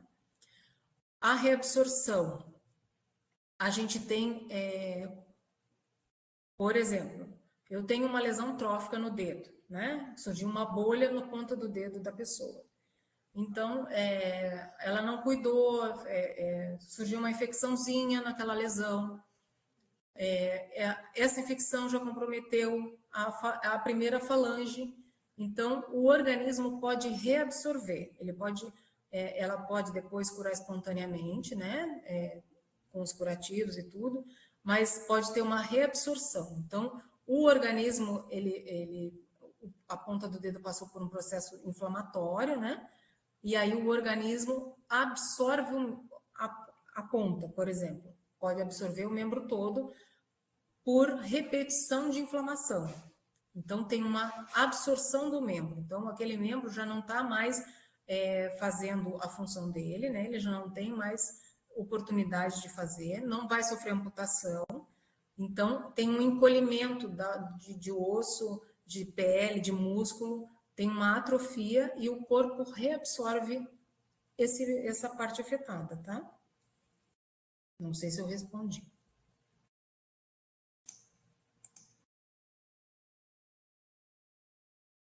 Então, a gente estava aqui no estesiômetro, né? Então, do verdinho, eu vou colocar naqueles pontos, vou fazer a dobra, né? Ele tem que dobrar, o estesiômetro tem que dobrar na mão. E ele não sentiu em alguns pontos, eu vou fazer a anotação do que ele sentiu. Se ele sentiu no polegar, eu vou pintar o polegarzinho de verde lá na avaliação, tá? Não sentiu, eu vou passar para o segundo fio, que é o fio azul. Não sentiu, eu vou passar para o lilás. Não sentiu, eu vou passar para o vermelho e para as outras graduações de vermelho. Ele não sentiu o último vermelho, que é o fio mais grosso, que geralmente é usado no pé diabético. Ele não sentiu aquele fio. Se ele não sentiu aquele fio, vai pintar de preto. Então, ali ele tem anestesia, ele não tem mais sensibilidade naquele local, tá? Quando a gente passa para o fio vermelho, significa que tem uma perda importante de sensibilidade no pé. Então, ele fica no pé ou na mão, tá? Então, ele fica mais propenso a ter comprometimentos, a se machucar, a se cortar, a se queimar e não sentir, tá? Então, aqui é um exemplo só da avaliação, né? Então, eu sempre vou pintar o que ele sentiu. Se ele não sentiu, eu vou passar para a próxima cor e vou pintar o que ele sentir, tá? Para fazer essa avaliação com estesiômetro, a gente precisa estar num ambiente calmo, tranquilo. Se tiver familiar junto, pedir para o familiar não falar, não interromper no momento do exame. Porque falatório, a pessoa não presta atenção e aí ela responde e ela não está sentindo, tá? Então tem que ser um ambiente bem tranquilo e sem pessoas falando na volta, sem gente entrando e saindo da sala, tá? Então aqui é um exemplo, né, de uma garra. Aqui tem uma garra, pode ser que essa garra esteja móvel. Então a gente pode interferir, pode fazer exercícios para sanar essa garra, tá? Para manter ela a posição anatômica, a gente tem possibilidade de fazer isso. Essa garra que já está mais rígida, a gente não consegue. A gente pode fazer para que a pele não encolha mais, tá? Principalmente as pessoas querem fazer aqueles exercícios com bolinha, tá? Por favor, orientem para não fazer. Por quê? A gente tem que fazer exercício de extensão da mão e não de fechamento. Esse fechamento a gente faz para força, mas nesse caso da hanseníase a gente não pode fazer, a gente tem que estender. Porque a tendência da hanseníase é ela fazer um fechamento da mão, tá? Então aqui a gente tem uma garra rígida com atrofia dos espaços interósseos. E também a gente tem algumas lesões, provavelmente traumáticas, tá? Aqui a palpação dos nervos, aqui a parte dos membros inferiores, né? Nervo fibular, nervo tibial, que a gente vai palpar. Então, a gente vai fazer a avaliação da força, elevação do hálux e elevação dorsiflexão do pé. Também tem as legendas ali, tá? Igual a mão. Então, vai ser a mesma questão da mão, a gente vai fazer no pé. Então, o que a gente vai ver? Vai ver as queixas também, as mesmas: dor, dormência, formigamento, diminuição da força, edema, dificuldade em andar. A gente vai fazer a inspeção também, né? As condições da pele, ressecamento, fissura, atrofia, lesão, garra, reabsorção, mobilidade articular e a marcha, o pé caído, tá? O pé caído a gente vê ele, né, quando ele entra no consultório, tá? Que a marcha fica totalmente, ele faz toda a movimentação com o quadril para erguer a perna.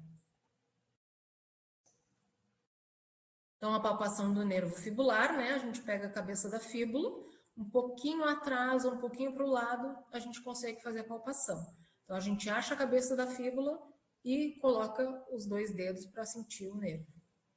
E a palpação do tibial, malelo medial, né? Então, a gente vai entre o calcanhar e o medial, a gente traça uma linha, e no meio dessa linha, provavelmente está o nervo tibial.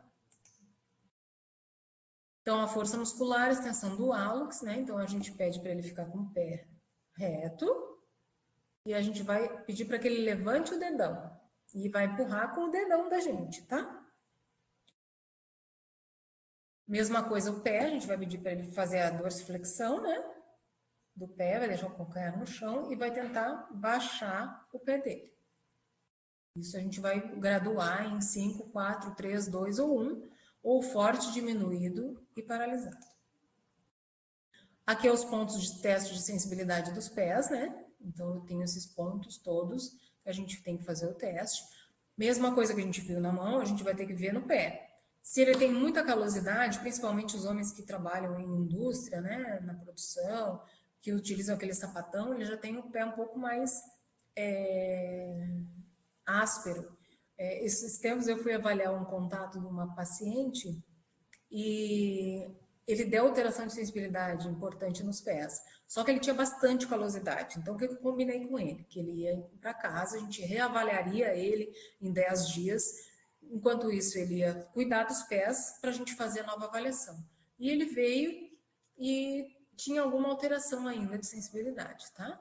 Mas isso é importante a gente fazer, a gente pedir, se a gente tiver esse tempo, a gente pedir para que ele faça esse cuidado com o pé, né? Lixar, passar um hidratante à noite para dormir, para que a gente possa testar realmente a sensibilidade do pé e não um resultado de uma calosidade.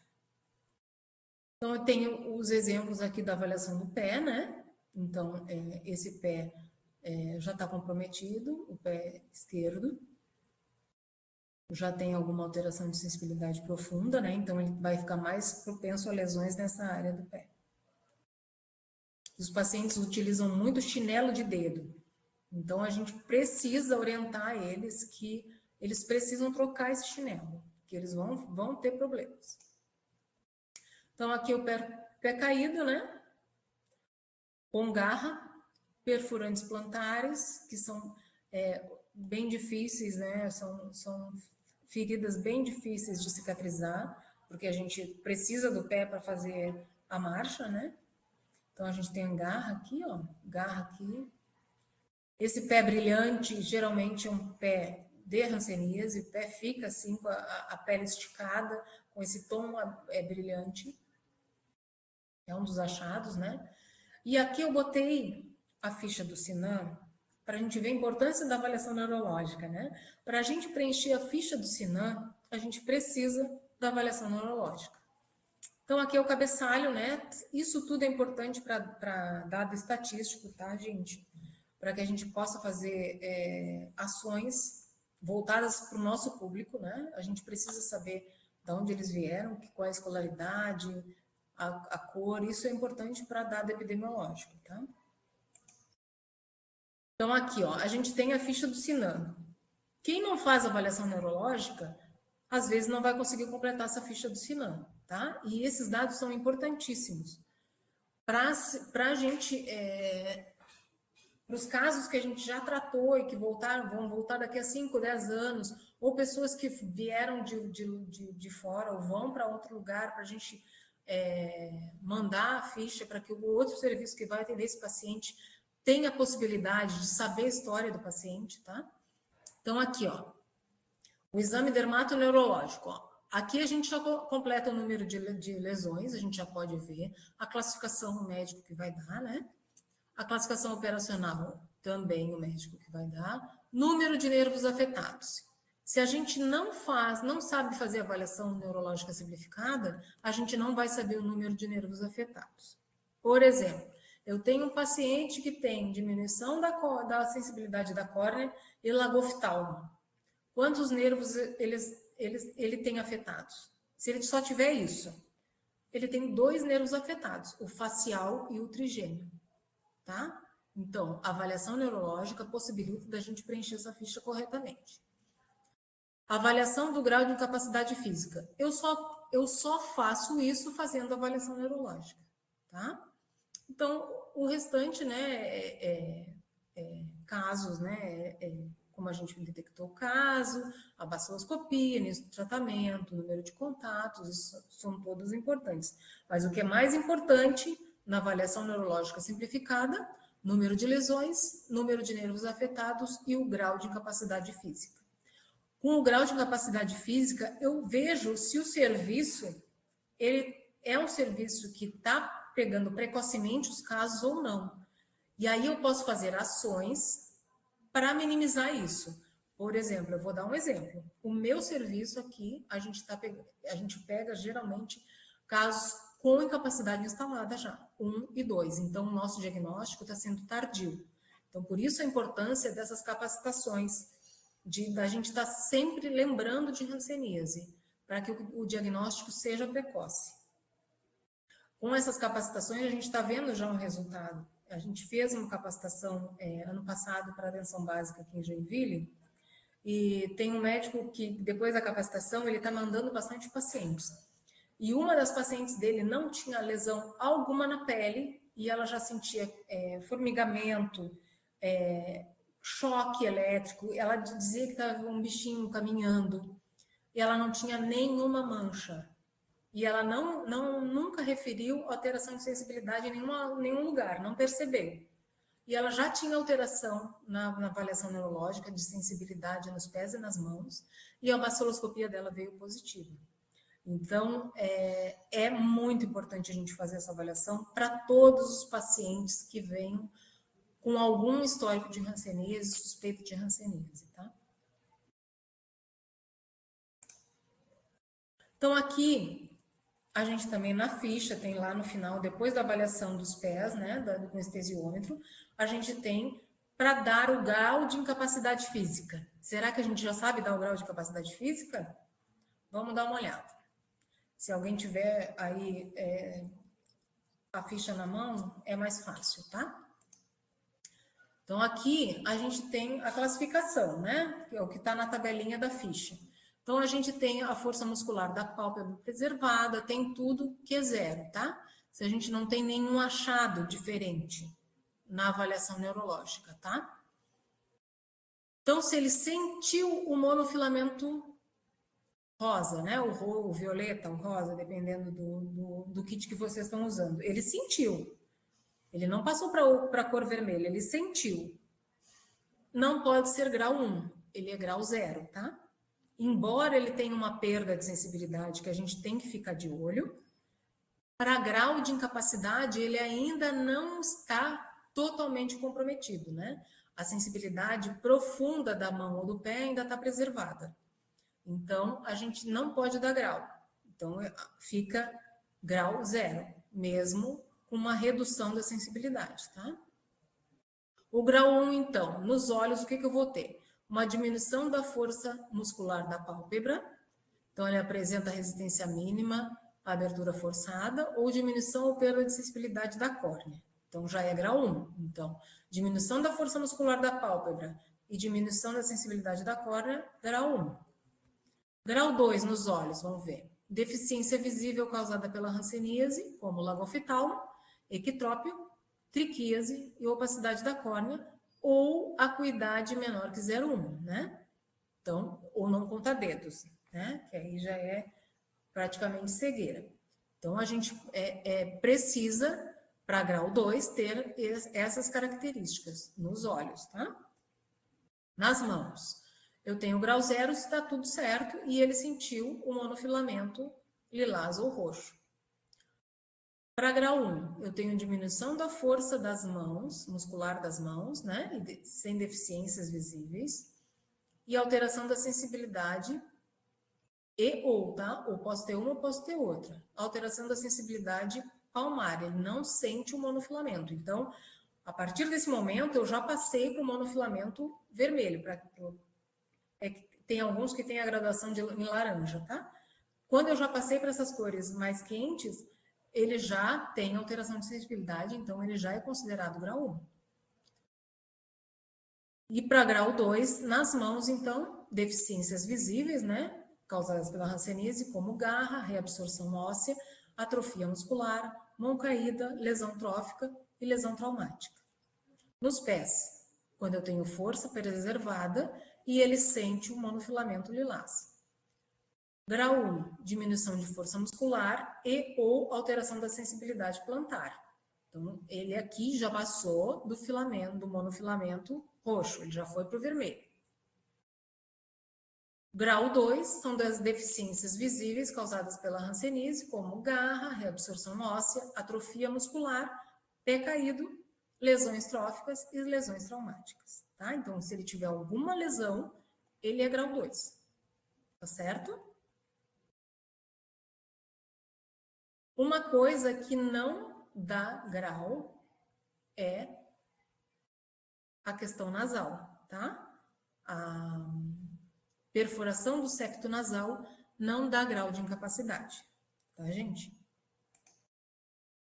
Então, aqui um exemplo do estesiômetro, primeiro, tá?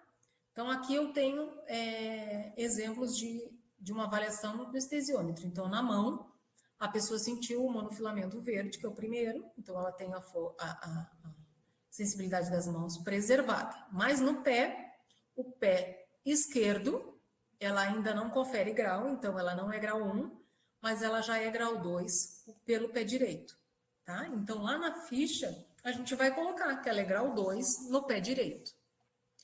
Aqui, inclusive, ó, ele não sente calcanhar, então ele tá pretinho aqui é porque ele não sentiu aquele monofilamento mais grosso, né, que a gente vê no pé diabético.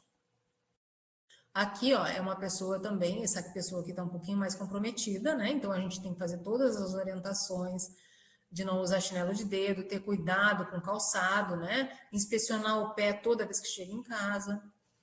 Aqui a gente tem um pouquinho de alteração, né, ele já passou do monofilamento verde para o azul, mas não é tão significativo ainda, a gente não tem tanta preocupação, mas a gente tem que orientar para hidratar a mão, né, para ter cuidado com algumas questões no dia a dia de trabalho. Aqui ele já está, ó, aqui também, esta pessoa aqui seria grau 0, ela não passou para o vermelho, então, se eu fosse só olhar o estesiômetro, tá? Seria grau 0, lá de cima seria grau 1 pelo pé direito, que eu já passei para o estesiômetro vermelho. Aqui embaixo, grau 0, porque ele ainda, embora ele tenha uma perda, que a gente tem que ficar de olho, a gente tem que reavaliar em 3 meses essa pessoa, embora ele tenha uma perda de sensibilidade, ele ainda não compromete para ter lesão por pressão ou qualquer coisa desse tipo, tá?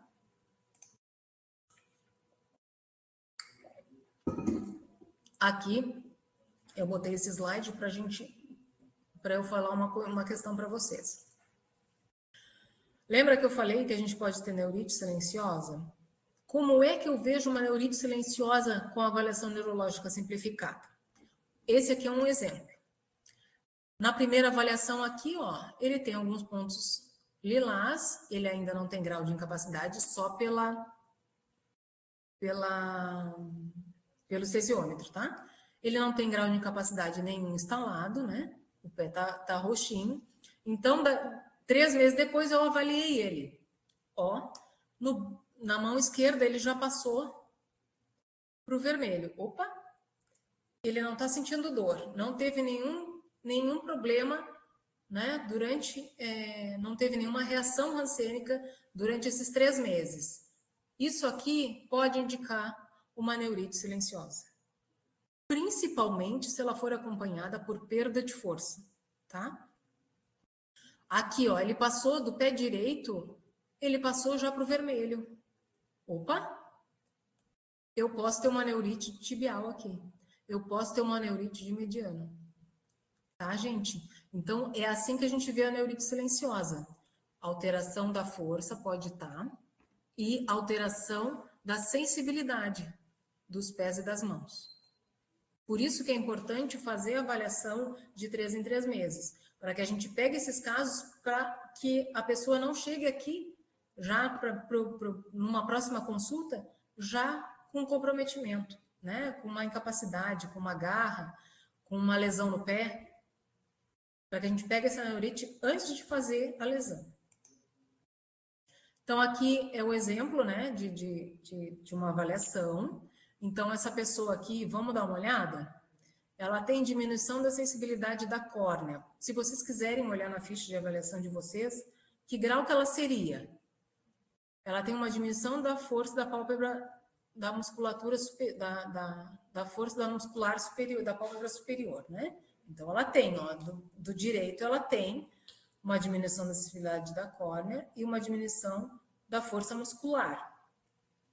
Ó, 2 milímetros, fecha os olhos sem força, 2 milímetros. Significa que ela teve a fenda. Então, ela tem lagoftalmo. Tem equitrópio, então ela tem exposição da mucosa do olho. Ela só vê vulto. Então, que grau que eu daria para essa pessoa? Se eu tivesse só a diminuição da sensibilidade da córnea e a diminuição da força muscular da pálpebra superior, que grau que eu daria para ela?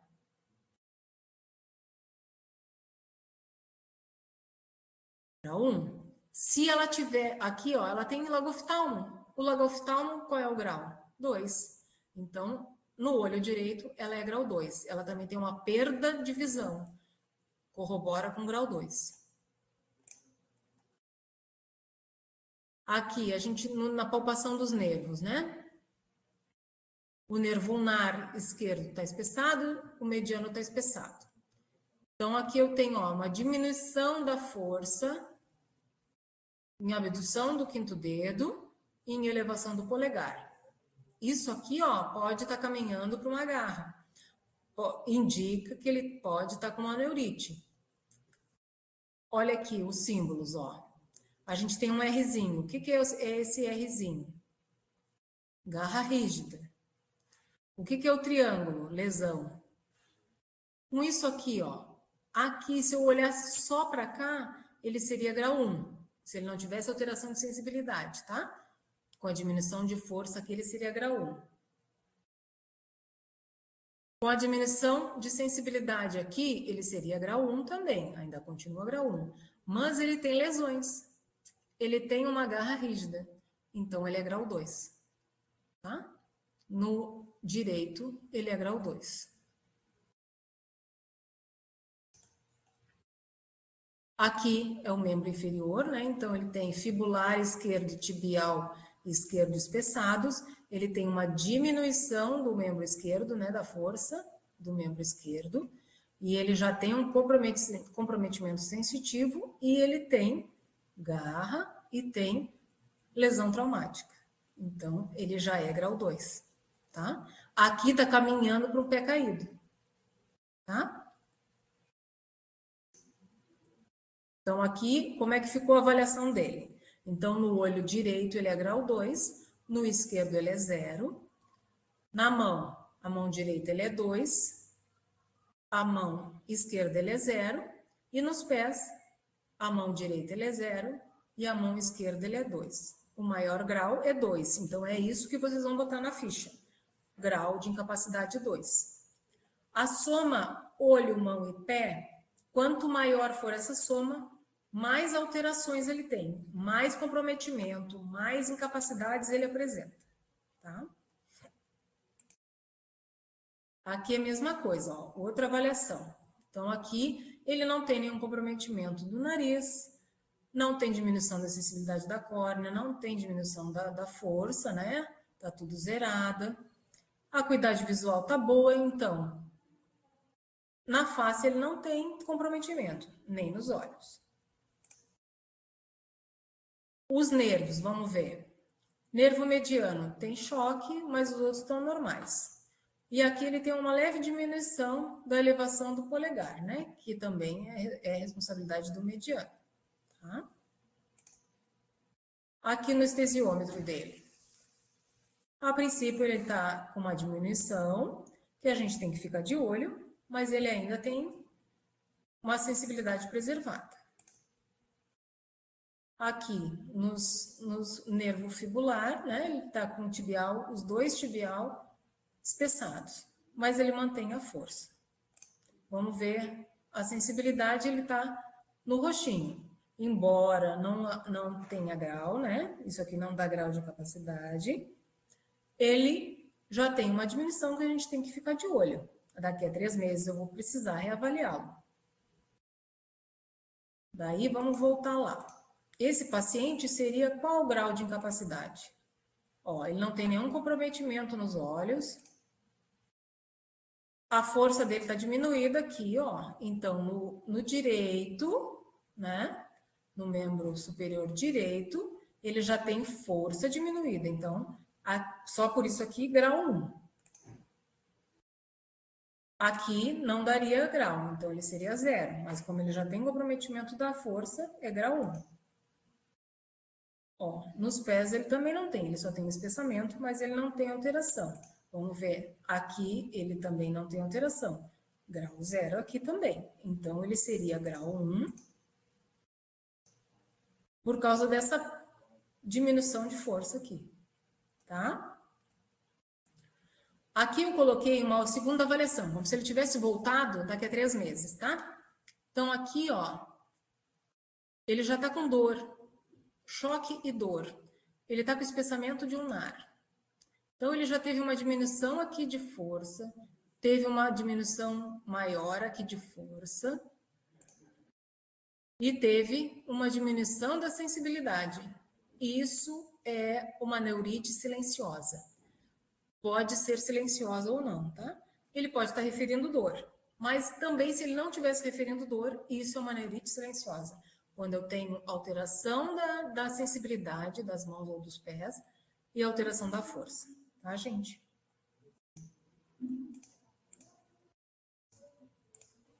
Então, aqui, ó, é alguns cuidados diários que a gente sempre vai orientar o paciente, tá? Enquanto a gente estiver fazendo. Eu espero que eu tenha sanado um pouquinho das dúvidas com relação ao grau de incapacidade. Se alguém depois tiver alguma pergunta, eu posso responder. Mas só vamos terminar os slides e a gente passa para as perguntas, tá?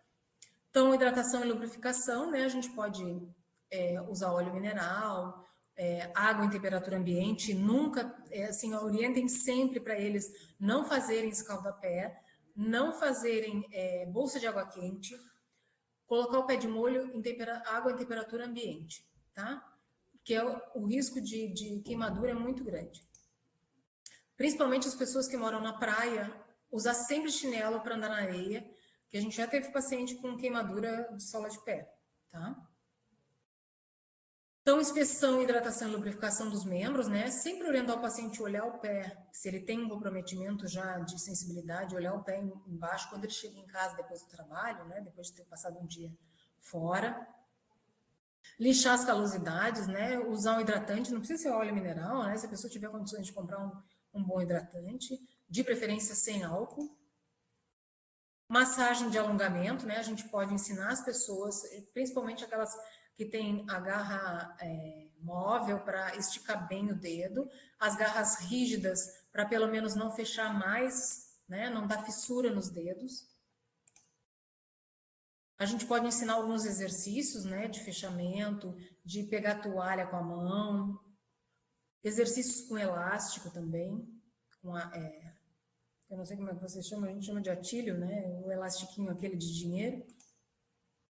Então, aqui é algum tipo de exercício. Depois eu posso passar para a Teide, tá? Para vocês ficarem com esses exercícios para mostrar para o paciente como é que ele pode fazer, né? Aqui, então, eu tenho a abertura com elástico, o movimento de pinça com o prendedor de roupa. A gente pode pegar um bolinho até um vidrinho de Nescafé, ou algum outro tipo uma latinha, uma garrafa de óleo que a pessoa tem em casa para fazer esses exercícios, tá?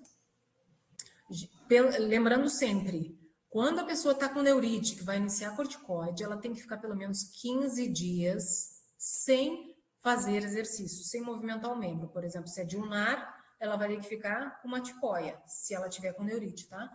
Silenciosa ou não. Então, alguns tipos de exercício, né? Exercício de alongamento, dorsiflexão, né? O paciente mesmo pode fazer com o pé dele, se ele não consegue erguer. As proteções, né, que a gente precisa orientar que ele utilize, né, principalmente as mulheres que cozinham, que cortam as carnes, né, que vão fazer o preparo do alimento. Essas adaptações, as TOs fazem muito bem, né, então o meu serviço aqui não tem TO, infelizmente, a gente precisa buscar e se adaptar, para que ele consiga a vida mais natural possível, né? Para que ele se sinta útil. E a gente também tem que orientar o uso do calçado, geralmente com aquelas chinelas de fivela, né? Evitar usar o chinelo de dedo. A gente tem o Centro Catarinense de Reabilitação, que possibilita o calçado especial, né? Sem costura. Então, a gente pode fazer um encaminhamento para eles. E a gente tem esse instituto, né, o Tec Hansen, que é um instituto que fornece alguns materiais, né, da vida diária. Eu já pedi para alguns pacientes, são bem legais os materiais. Nesse site tem o formulário que o profissional precisa preencher e mandar para eles. Eles mandam pelo correio os materiais. tem que ter o telefone do paciente, porque eles entram em contato para saber se realmente o paciente está usando, tá? E tem vários materiais bem legais, eu já pedi para alguns pacientes aqui, e qualquer profissional da saúde que atenda esse paciente pode fazer solicitação, não precisa ser fisioterapeuta nem TO, tá? Se vocês acharem necessário, durante a avaliação neurológica, que esse paciente utilize as órteses e as próteses que tem ali, vocês podem solicitar.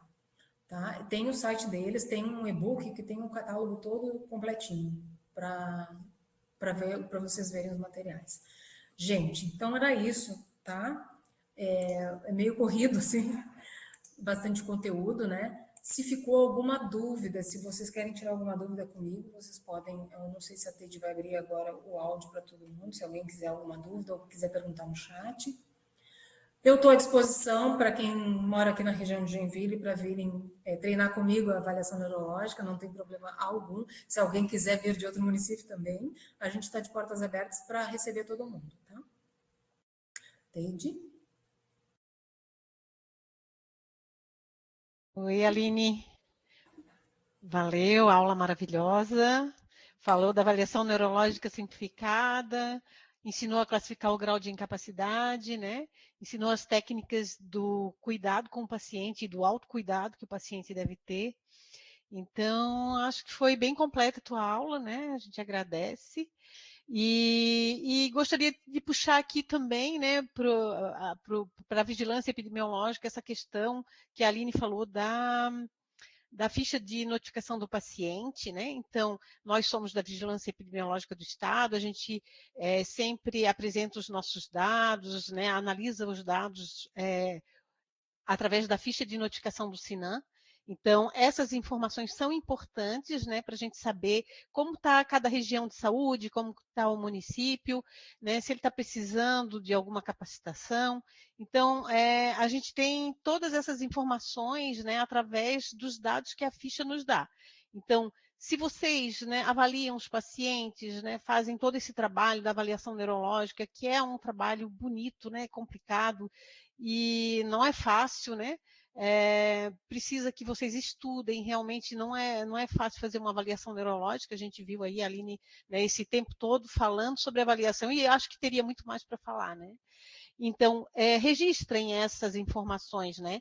A gente tem na ficha do SINAM 2 momentos para estar digitando as informações da avaliação neurológica, que é aquela parte que a Aline mostrou ali, né, dos nervos e a classificação do grau de incapacidade no momento do diagnóstico, e também a avaliação de incapacidade no momento da alta do paciente, né? O paciente que ganha alta por cura, ele deve ser avaliado, né, para saber se ele, como que ele saiu do serviço, né? Ele entrou com grau 1, saiu com grau 2, ou ele entrou com grau 1, conseguiu recuperar, né? Saiu grau 0. Então, é isso que a gente quer, né? Que vocês não esqueçam também de preencher a ficha de notificação do SINAM, né? A gente tem todas as informações e através delas é que a gente está fazendo essas ações de educação em saúde, ok? E fica aí a dica, né, para quem precisar tá passando informações sobre a avaliação neurológica, que vocês compartilhem com os municípios de vocês, né? A aula vai ficar gravada pelo YouTube. Diversas vezes a gente recebe pedido de profissionais de municípios solicitando capacitação para esse exame, né? Que não é um exame muito fácil, então fica a dica aí, então disponibilizem essas aulas, a gente tem mais aulas gravadas no YouTube. Muito Valeu, obrigada, um beijo. pessoal. Tudo de bom. Tchau, tchau. Tchau.